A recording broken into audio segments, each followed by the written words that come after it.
রাসূল সাল্লাল্লাহু আলাইহি ওয়াসাল্লাম বলেছেন, চারটা জিনিস আছে যার সুখী জীবন তার, চারটা জিনিস আছে যার সুখী জীবন তার, চারটা জিনিস আছে যার সুখী জীবন তার। এক, আলমারাতুস সালেহা, ভালো স্ত্রী। কই, একজন ভালো পুরুষ হলেই তার সুখের জীবন, এই কথা তো আল্লাহ রাসূল বললেন না? নারী দিয়ে মানুষের সুখের জীবন হয়, মানুষ বুঝলো না নারী কি জিনিস। দুই, আল জারু সলে, ভালো প্রতিবেশী।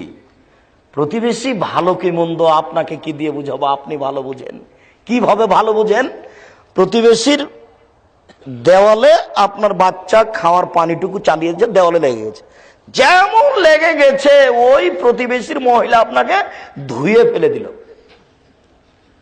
দেখেন প্রতিবেশী কাকে বলে।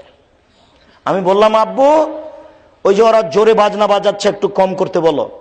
তখন বাচ্চা গিয়ে বলছে, আমার আব্বু একটু বাচ্চাটা বাজনা একটু কম করতে বলো। তখন বলছে, যাই আরো জোরে বাজা। এরকম আপনি বুঝেন প্রতিবেশী কাকে বলে। এই জন্য রাসূল সাল্লাল্লাহু আলাইহি ওয়াসাল্লাম বলেছেন, সুখী জীবন তার, ভালো প্রতিবেশী যার।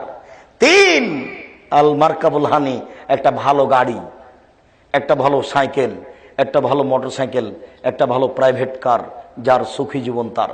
চার, আল বাইতুল ওয়াসে, প্রশস্ত ঘর। মেহমানের ঘরটা বড় করে বানাবেন, যেন 10 জন 15 জন 20 জন মেহমান খেতে পারে।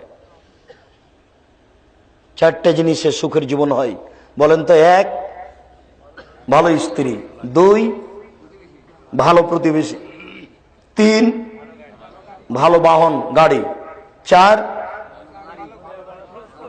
প্রশস্ত বাড়ি। প্রশস্ত বাড়ি, এই কথাটা ওখানে লাগিয়ে রেখেছি।